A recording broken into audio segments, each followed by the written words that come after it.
Hello बच्चों, मैं नेहा खंडेलवाल आपका स्वागत करती हूँ। बच्चों, हम पढ़ रहे हैं कक्षा 3 और हिंदी विषय में हमारा 14वां अध्याय है अब तक बहुत बह चुका पानी। बच्चों, पिछली कक्षा में हमने इस पाठ का अध्ययन किया था। आज बच्चों हम करेंगे इसी पाठ से संबंधित जो हमारे अभ्यास कार्य है उसे। तो करते हैं बच्चों शुरू। सबसे पहले देखिए बच्चों, आपको यहाँ पर दिखाई दे रहा है उच्चारण के लिए शब्द जो कि इसी पाठ से संबंधित है। हमें इन शब्दों का उच्चारण करना है ताकि हम इन्हें पढ़ना सीख जाए। तो करते हैं बच्चों इनका उच्चारण। पहला है चोंच, दूसरा है प्रभाती, तीसरा है स्वर और चौथा क्या है, दोहराऊं। अब करते हैं बच्चों प्रश्न उत्तर। पहला प्रश्न है, उड़ता उड़ता कौवा आकर कहाँ पर बैठा। बच्चों, इस कविता में बताया है कि एक कौवा उड़ता उड़ता आ रहा है, तो वह उड़ता उड़ता आकर कहाँ पर बैठा। तो इसका उत्तर है, उड़ता उड़ता कौवा पेड़ की डाली पर बैठा था। बच्चों, जो इस कविता में कौवा उड़कर आ रहा था वो आकर कहाँ बैठ गया था, एक पेड़ की डाली पर बैठ गया था। अब बच्चों देखिए प्रश्न नंबर 2, कौवा चोंच में क्या लेकर आया था। बच्चों, जो कौवा था जो उड़ता उड़ता आ रहा था वह अपनी चोंच में कुछ लेकर आ रहा था। तो क्या लेकर आया था वो अपनी चोंच में। तो इसका उत्तर है, कौवा चोंच में एक रोटी लेकर आया था। बच्चों, जो कौवा उड़ता हुआ आ रहा था वह अपनी चोंच में लेकर आया था एक रोटी। और वो रोटी कैसी थी, वो रोटी थी ताजी ताजी, गोल गोल, मोटी मोटी और चुपड़ी चुपड़ी। तो बच्चों, इतनी अच्छी रोटी लेकर वो आया था। प्रश्न नंबर 3 है, लोमड़ मीठी बोली में क्यों बोला।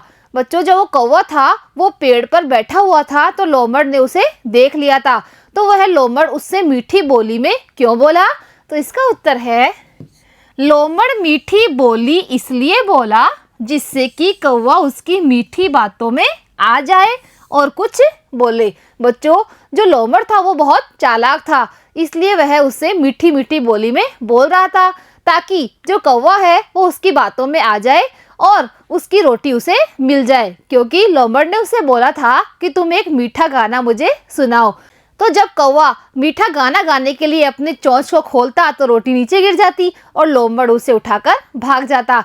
इसलिए लोमड़ उससे मीठी मीठी बातों में बोल रहा था। अब देखिए बच्चों, यहाँ पर है रिक्त स्थानों की पूर्ति करें।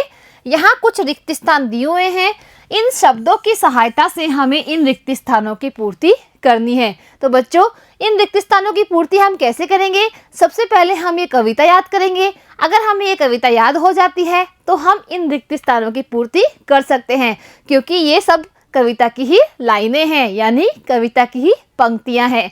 तो करते हैं बच्चों इनकी पूर्ति।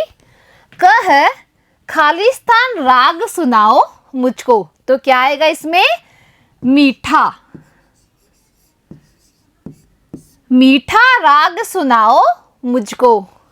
अब ख है, बोला दादा से यो। तो इसमें क्या आएगा बच्चा, बोला लोमड़ दादा से यो। तो हम लिखेंगे यहाँ लोमड़। अब ग देखिए बच्चों, अब न तुम्हारी गलेगी। क्या नहीं गलेगी, तो इसमें आएगा अब न तुम्हारी दाल गलेगी। और घ है, अब तक बहुत चुका पानी। अब तक क्या हो चुका पानी, अब तक बहुत बह चुका पानी। अब देखिए बच्चों अगला प्रश्न।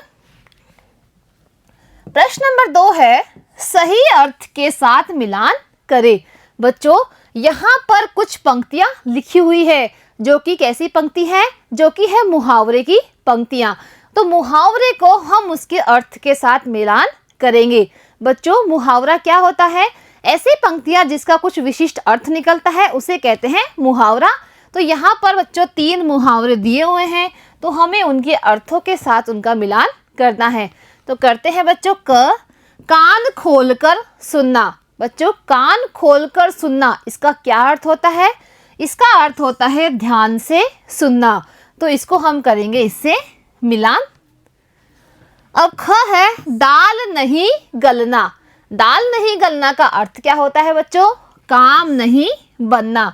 यानी अब तुम्हारी दाल नहीं गलेगी, यानी जब तुम सोच रहे हो वो काम अब यहाँ पर नहीं होगा। ग है अपनी कला दिखाना। इसका मतलब है बच्चों चतुराई बताना, यानी तुम में क्या चतुराई है, तुम में क्या कला है, वो तुम मुझे बताओ। तो बच्चों ये हमने मुहावरों का उसके विशिष्ट अर्थ के साथ मिलान कर दिया है।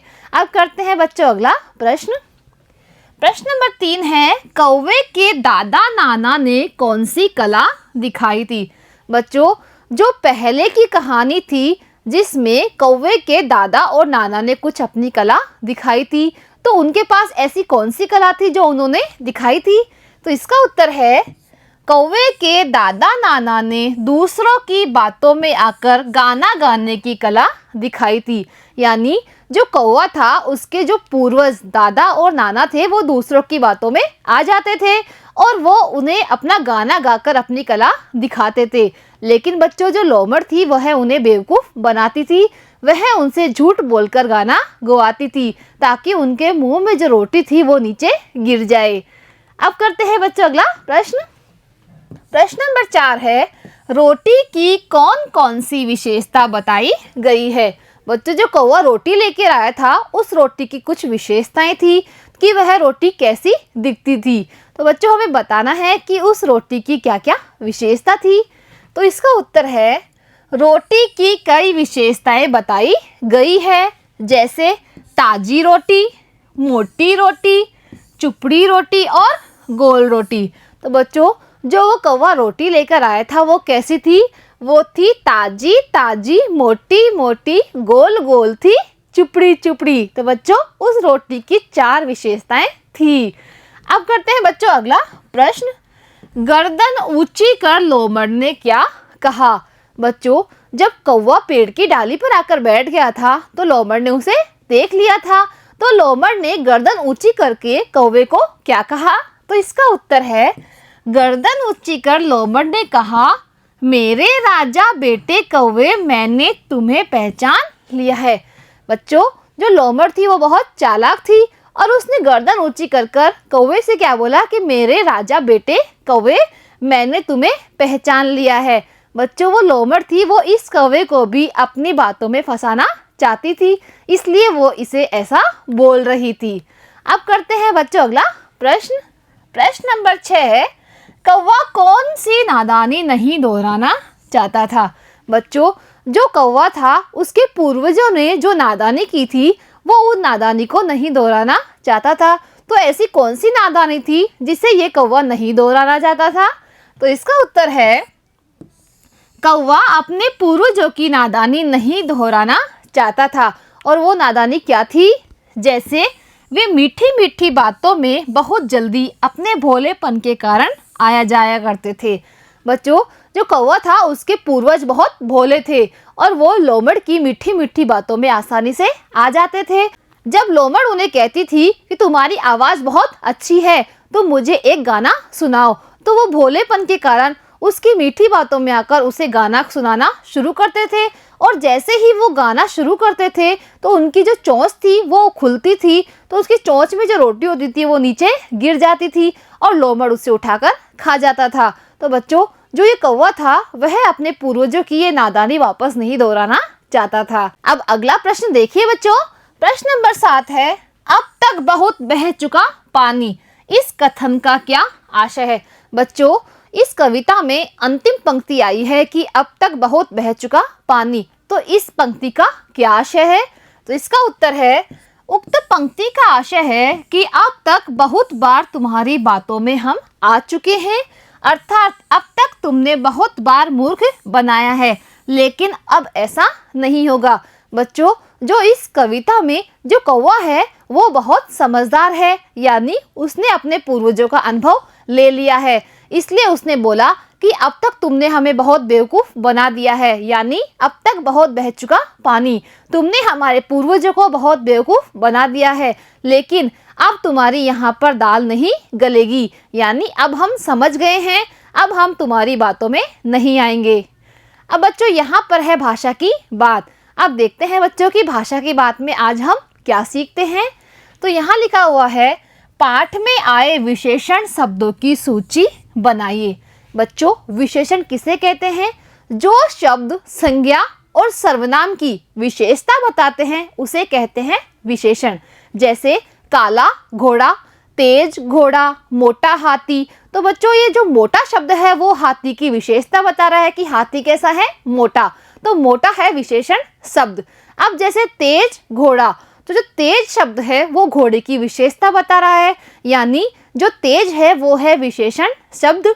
ऐसे ही बच्चों जैसे सुंदर लड़की, तो लड़की कैसी है? सुंदर। तो सुंदर शब्द है वो लड़की की विशेषता बता रहा है, तो इसे कहते हैं विशेषण। यानी जो शब्द संज्ञा और सर्वनाम की विशेषता बताते हैं वो कहलाते हैं विशेषण। तो बच्चों पाठ में कुछ विशेषण शब्द आए हैं, हमें उन्हें छांटकर लिखना है। तो देखिए बच्चों पाठ में कौन कौन से विशेषण शब्द आए हैं। जैसे ताजी, मोटी, गोल और चुपड़ी। बच्चों जो ये चारों शब्द है वो किसकी विशेषता बताते हैं पाठ में? वो बताते हैं रोटी की, कि जो रोटी थी वो कैसी थी? ताजी रोटी थी, मोटी रोटी थी, गोल रोटी थी और चुपड़ी रोटी थी। अब बच्चों और विशेषण शब्द कौन सा आया इसमें? मीठा और नादानी। तो बच्चों इस पाठ में ये विशेषण शब्द आए हैं जिनको हमने छांटकर लिख दिया है। अब बच्चों करते हैं अगला प्रश्न। कौवे के स्थान पर आप होते तो क्या करते? बच्चों अगर उस कौवे के स्थान पर हम होते तो उस लोमड़ के साथ क्या करते? तो इसका उत्तर है कौवे के स्थान पर हम होते तो हम भी उस लोमड़ को ऐसा ही कुछ सबक सिखाते जैसे कौवे ने सिखाया था। हम भी उसे वहां से मारकर भगा देते। बच्चों अगर हम भी इस कौवे की जगह होते तो हम भी उस लोमड़ की बातों में नहीं आते और उसे कुछ ऐसा सबक सिखाते कि लोमड़ वहां से भाग जाता। तो बच्चों अब हम भी कौवे के जैसे ही समझदारी से काम करेंगे, यानी किसी की मीठी मीठी बातों में नहीं आएंगे और सोच विचार कर ही कुछ काम करेंगे। अब बच्चों अगला प्रश्न है, पुरानी कहानी का शीर्षक चालाक लोमड़ हो तो इस कहानी का शीर्षक क्या हो सकता है? बच्चों जो लोमड़ी और कौवे की पुरानी कहानी थी उसका शीर्षक अगर चालाक लोमड़ हो, क्योंकि उस कहानी में जो लोमड़ था वो चालाक था और उसने कौवे को अपनी बातों में फंसा लिया था और अपना काम मनवा लिया था। तो इस कहानी का शीर्षक हम क्या रख सकते हैं? क्योंकि इस कहानी में जो कौवा है वो उस लोमड़ की बातों में नहीं आता है। तो देखिए बच्चों इसका उत्तर, इस कहानी का शीर्षक अनुभवी कौवा हो सकता है, क्योंकि जो इस कहानी में जो कौवा है वो बहुत अनुभवी है और उसने अपने अनुभव कहाँ से लिए हैं? अपने पूर्वजों से लिए हैं, कि जैसे उसके पूर्वज लोमड़ी की बातों में आ जाया करते थे वैसे वो इस लोमड़ की बातों में नहीं आया। इसलिए जो कौवा है वो कैसा है? अनुभवी कौवा। अब देखिए बच्चों अगला प्रश्न, लोमड़ चालाक जानवर है, लोमड़ संबंधी अन्य कहानियों को जानिए। बच्चों जो लोमड़ होता है वो बहुत चालाक जानवर होता है, तो इस लोमड़ की और कोई कहानी अगर आप जानते हो तो हमें बताइए। तो देखिए बच्चों हमने यहाँ पर एक कहानी लिखी है जो कि लोमड़ की है, इसको पढ़ते हैं बच्चों। एक लोमड़ था, वह बहुत भूखा था। बच्चों एक लोमड़ था और वो बहुत भूखा था। वह अंगूर के बाग में गया, उसको बहुत तेज भूख लगी थी तो वह कहाँ गया? अंगूर के बाग में, जहाँ पर बहुत सारे अंगूर थे। पके हुए अंगूरों को देखकर लोमड़ के मुंह में पानी आ गया। उस बाग में बहुत पके पके पीले पीले अंगूर थे, तो उन अंगूरों को देख के जो लोमड़ था उसके मुंह में पानी आ गया। लेकिन अंगूर बहुत ऊंचाई पर थे, जो अंगूर थे वो बहुत ऊंचाई पर थे, यानी लोमड़ वहां तक नहीं पहुंच पा सकता था। लोमड़ बहुत प्रयास करने पर भी अंगूर न पा सका।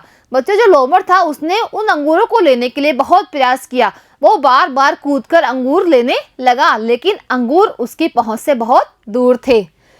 वह यह कहते हुए वापस लौट गया कि मुझे अंगूर नहीं चाहिए, अंगूर तो खट्टे हैं। देखिए बच्चों जो लोमड़ था वो चालाक होता है, इसलिए उसने क्या कहा कि मुझे अंगूर नहीं चाहिए, अंगूर तो बहुत खट्टे हैं। बच्चों जो लोमड़ था उसे अंगूर नहीं मिला, इसलिए उसने अंगूर को ही खट्टा बता दिया, लेकिन उसने अपनी गलती नहीं मानी, यानी अपनी कमी उसने नहीं महसूस की। तो बच्चों आज हमारा यह अध्याय पूरा होता है। अब अगली कक्षा में मिलते हैं बच्चों एक नए अध्याय के साथ। आज के लिए इतना ही, धन्यवाद।